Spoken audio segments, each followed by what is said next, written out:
Ini benar 7H? Betul. Oke.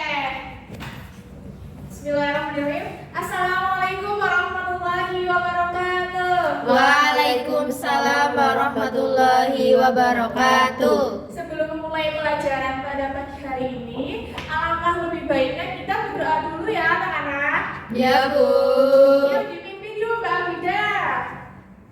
Berdoa mulai. A'udzu billahi minasyaitonir rajim. Bismillahirrahmanirrahim. Alhamdulillahi rabbil alamin. Ar-Rahmanir-Rahim.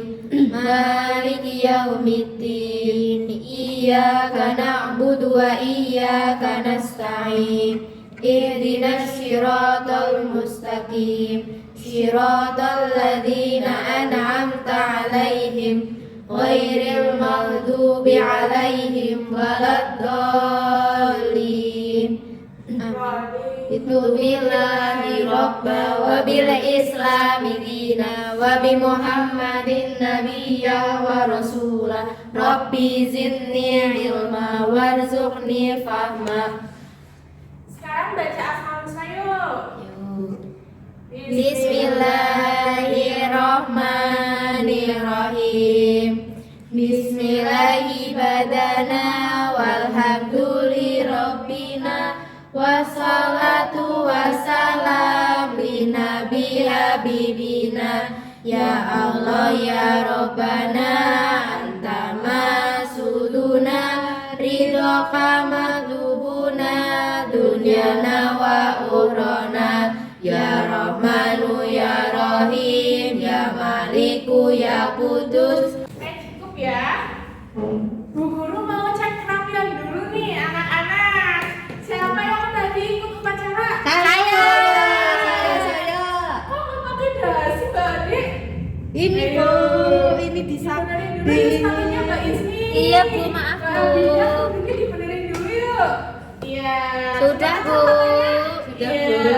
Sudah. Sebelumnya Ibu absen dulu ya. Oke, Bu. Listiani, Hadiroh. Ramadan, Hadir. Ismi, Hadiroh. Alia, Hadiroh. Zidan. Sakit, Bu. Oke, sakit. Maulana, Izin, Bu. izin. Ibunya Kenapa? nikah. Oke. Jadi yang nggak berangkat Maulana sama Zidan ya? Iya, Bu. Oke, Kak. Ada yang inget nggak minggu kemarin Ibu suruh ngapain? Lupa, Bu. Enggak.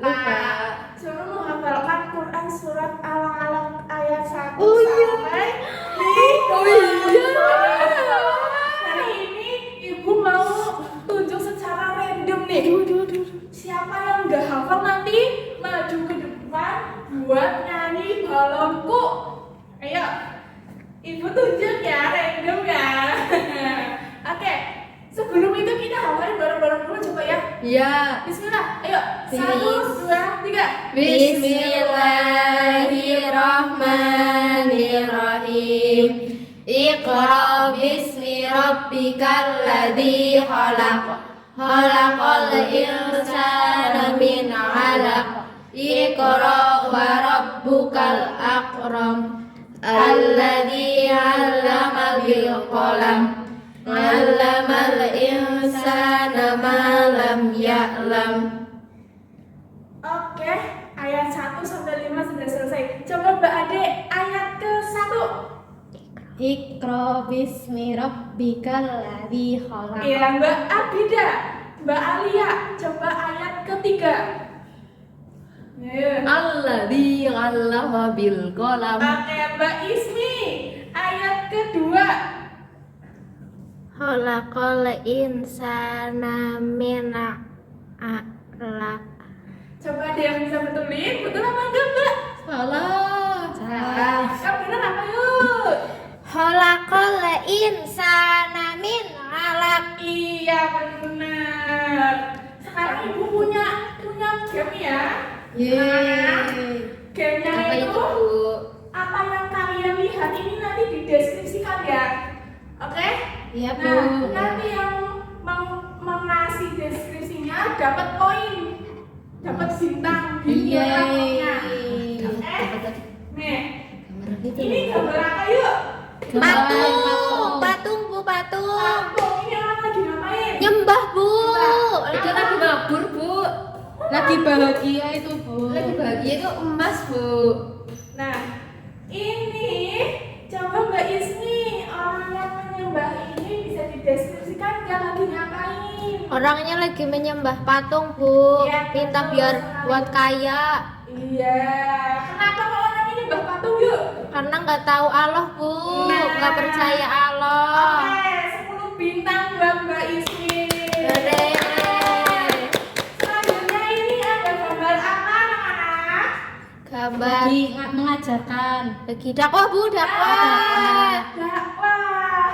Satu kata buat dakwah di zaman Rasul. Apa yuk? Terang-terangan. Terang-terangan. Sembunyi. Sembunyi. Mbak Ade, Pakcik? Pakcik. Oke. Nah, jadi ini pada saat Rasul menyebarkan agama Islam ada dua strategi, yaitu terang-terangan dan Sembunyi. Selanjutnya ini ada gambar bukit apa gunung nih? Coba. Gurun pasir Bu. Gurun pasir, Bu. Panas. Ini Gua Hiro. Satu kata buat Gua Hiro. Ini tempat bersejarah apa ini kira-kira? Malaikat Bu. Menerima Nabi menerima wahyu. Yang pertama. Ya, oke 10 bintang buat anak-anak ibu. Yang terakhir yang mau dapat bintang harus ngasih pendapatnya ya. Coba ini gambar apa ya? Unta. Kita sama ini kalau identik Nabi zaman dulu sama sahabatnya tuh sering melakukan apa? Hijrah, perjalanan. Perjalanan. Nah, semuanya benar tepuk tangan. Jadi pada pagi hari ini Ibu akan sedikit menambahi materi. Kalau yang kemarin materinya sudah sampai pada Quran surat Al-Alaq, yang otomatis adalah wahyu pertama yang diturunkan oleh Allah melalui malaikat Jibril di gua apa? Gua Hiro. Gua Hiro ya, bukan gua lawak. Nah, sekarang kita menonton film ya, mau nggak? Mau deh. Ya, ini filmnya juga menceritakan mengenai turunnya wahyu. Kalian simak baik-baik ya anak-anak. Iya Bu. Oke.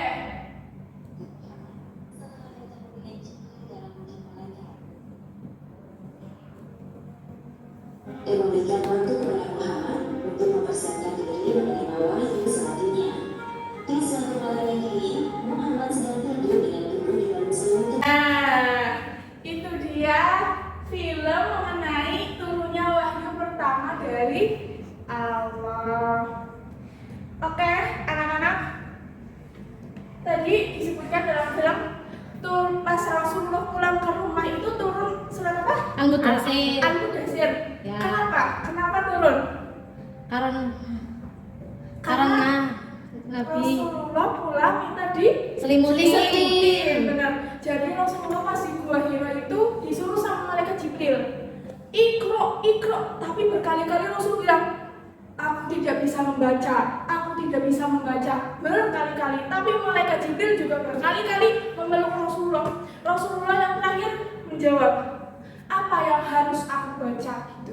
Malaikat Jibril lalu membaca arti dari Quran surat Al-Alaq tersebut yang membuat tubuh Rasul semakin bergetar dan ketakutan, lalu pulang ke rumah minta ke istrinya buat diselimutin. Nah, pada saat itu malaikat Jibril ngomong nyeplos gitu, kalau wahai Muhammad, engkaulah utusan Allah. Sampai ke rumah tuh Rasulullah terngiang-ngiang, kalau memang utusan Allah kok udah turun-turun wahyu selanjutnya. Itu sampai 6 bulan lamanya udah turun-turun.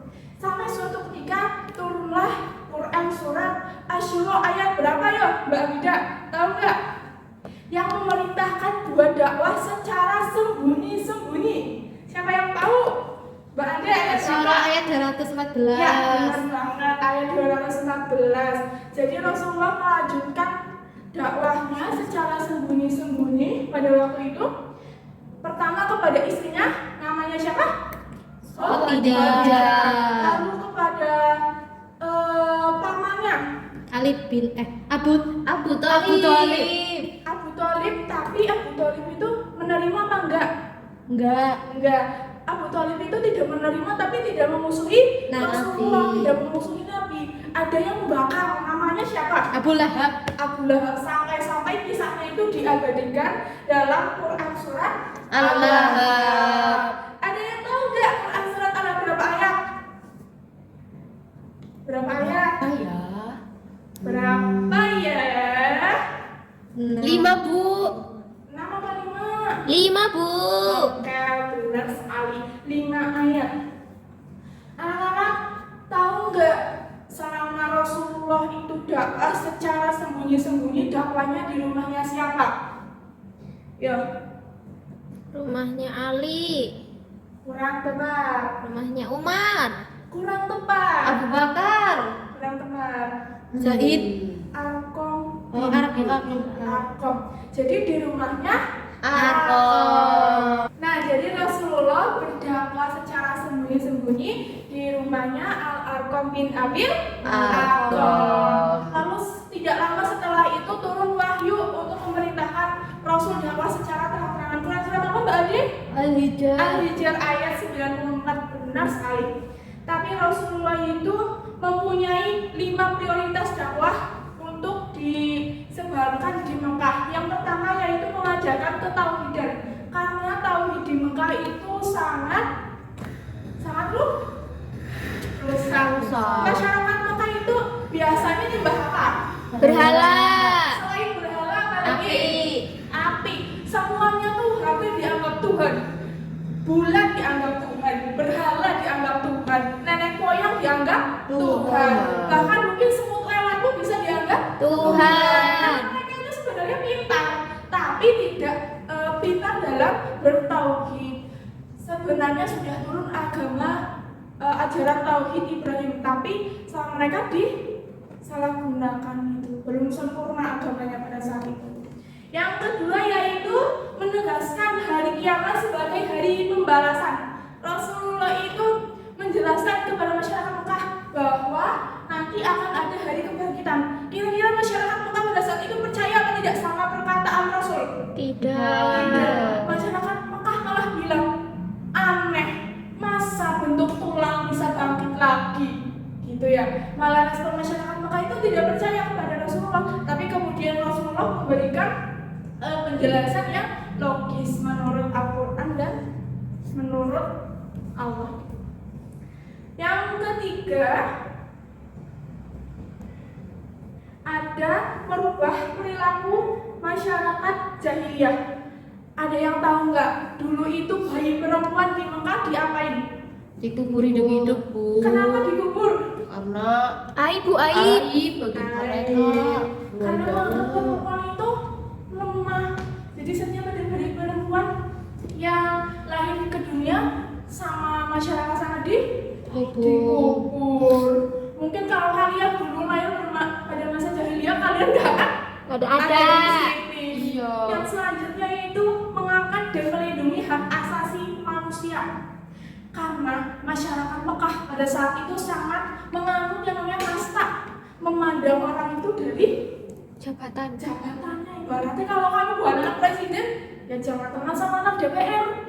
Kalau kamu anak pedagang, ya jangan temenan sama Anak bupati. bupati. Nah, ibaratnya seperti itu ya anak-anak. Oke, lanjut saja ke materi yang selanjutnya. Tantangan dan rintangan Rasulullah pada saat berdakwah di Mekah. Kira-kira Rasulullah mendapat tantangan apa saja teman-teman, anak-anak? Ancaman dan siksaan dari kaum kafir. Nah, 5 bintang buat Mbak Ade. Ada yang tahu lagi? Dilempari itu Bu, Dilempari kotoran apa? unta saat sholat. Kira-kira kalau Mbak Ismi jadi Rasul marah nggak? Marah Bu. Tapi Rasulullah nggak marah. Berarti Sabar. Terus apa lagi kira-kira? Tantangannya Rasul pada saat itu Dicaci maki, Bu. dicaci maki. Contohnya Mbak Mida juga tahu nggak caci maki yang apa? Nggak tahu. Nggak tahu. Oke, Bajin ya. Bajin. Rasulullah itu selama dakwah di Mekah tentu saja punya modal yang menyebabkan dakwahnya itu sukses. Yang pertama dan paling utama itu pastinya Sabar. sabar. Ikhlas, Bu. Sabar dan ikhlas, betul. Coba Mbak Abida deskripsikan apa itu sabar. Sabar itu menahan hawa nafsu, Bu, biar Menahan enggak hawa nafsu dari apa itu? dari amarah. Oke. Yang kedua, Rasul itu gigih dan ulet. Jadi tidak mengenal yang namanya menyerah. Ibaratnya itu Rasul telaten ya, anak-anak. Iya, Bu. Oke, anak-anak yang kedua itu ada gigih dan telaten.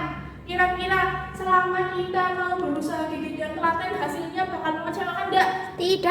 Tahu saja dengan Rasulullah dalam berdakwah. Rasul dalam berdakwah itu gigih, ulet, telaten. Ulet ya, bukan ulet entung ya, Iya. tapi ulet telaten gitu. Nah yang ketiga itu ada berakidah yang benar dan kuat. Maksud dari berakidah yang benar dan kuat itu Rasulullah punya prinsip bahwa memegang Al-Quran sesuai dengan firman-firmannya Allah. Maka dari itu dia tidak mudah marah karena orang yang beriman semakin tunduk kepada Allah. Yang selanjutnya yaitu akhlak yang terpuji dan menjauhi kemungkaran. Rasulullah selama berdakwah juga mengajari tentang akhlak terpuji. Beliau tidak cuma mengajari tetapi juga melakukan. Orang Jakoni ngajar tapi orang lakoni. Kalau zaman sekarang ya anak-anak banyak gak orang yang seperti itu? Banyak ya, tapi tidak dengan diri Rasulullah sebagai uswatun hasanah pada masa itu. Nah yang terakhir, ada nggak nih? Ada yang tahu nggak modal terakhir Rasulullah dalam berdakwah itu apa? Nggak tahu, Bu. Nggak tahu, kesetaraan derajat. Rasulullah itu tidak memandang dia dari kalangan pedagang kah, dari kalangan DPR, presiden, MPR, tapi menyamaratakan kasta pada saat itu. Semuanya berhak mendapatkan ilmu yang sama, mendapatkan akidah yang sama, mendapatkan ajaran yang sama, yaitu ajaran Islam. Oke, sudah selesai materi tambahan pada hari ini. Ibu punya kuis. Wis apa tuh, Bu? Ada sedikit kuis ya, teman-teman. Iya, Bu.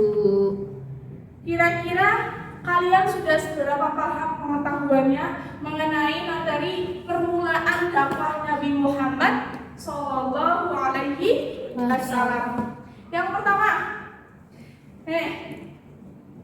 bagaimanakah strategi Nabi Muhammad dalam berdakwah? Tadi ada beberapa strategi. Ada dua, Bu. Ada dua, Bu. Oke, Mbak Ismi sebutkan apa saja tadi? Strateginya secara terang-terangan, ada secara sembunyi-sembunyi. Sembunyi-sembunyi. Terus yang kedua, kapan Nabi Muhammad itu memulai dakwah secara sembunyi-sembunyi?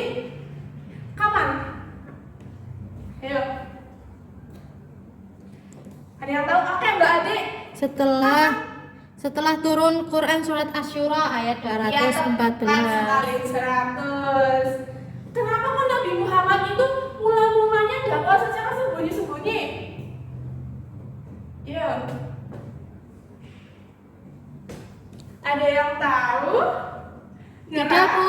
Bacin. Oke, jadi kenapa Rasulullah itu mula-mulanya dakwah secara sembunyi-sembunyi? Ya karena sama Allah diperintahkannya secara sembunyi-sembunyi. Kurang lebih arti dari Asyura itu suruh berdakwah kepada kerabatnya dulu, baru nanti ke yang jauh. Pada saat itu juga musuh-musuh itu belum bisa stabil, makanya Rasulullah belum berani kalau mengejarkan dakwah secara terang-terangan, apalagi ada kaum Quraisy pada saat itu. Yang ketiga, siapa yang melindungi Nabi ketika berdakwah dari ancaman kaum kafir Quraisy? Abu Thalib, Abu Thalib. Abu Thalib itu seperti yang tadi dibilang ya, beliau itu tidak setuju dengan dakwah Nabi, tapi tidak juga mengancam, merugikan Nabi, tapi malah beliau melindungi. Terus ini yang terakhir, siapa, kapan Nabi itu dakwah secara terang-terangan? Kapan? Ya. Saat turunnya surat Al-Alaq, Bu. Betul. Salam Mbak Ismi. Ya. Setelah turunnya Quran surat Al-Hijr. Iya. Setelah turunnya Quran surat Al-Hijr. Oke, jadi Rasulullah itu memulai dakwah secara terang-terangan pada saat turun Quran surat Al-Hijr ayat 94. Benar sekali. Tepuk tangan buat kita semua. Sebelum itu, Bu Guru punya yel-yel nih.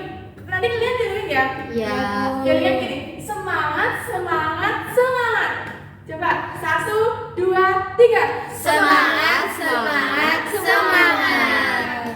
Ada tugas ya anak-anak buat pertemuan depan mengerjakan analisisku. Nanti kalian membuat kelompok. Satu kelompok itu 3 sampai 5 anak. Ini satu kelas ada berapa? 20, Bu. 20. Nanti silakan dibagi ya sama ketua kelasnya. Ada yang mau ditanyakan? Tidak. Lapar, Bu. Cukup. Udah lapar. Oke, kelihatannya memang sudah pada ngantuk padahal masih pagi ya. Setelah ini Belum kita sarapan, akan Bu. bagi. Ada. Oke, tetap semangat ya anak-anak. Mari kita akhiri dengan baca hafalatul majlis dan alhamdulillah bersama-sama. Alhamdulillahirabbil alamin.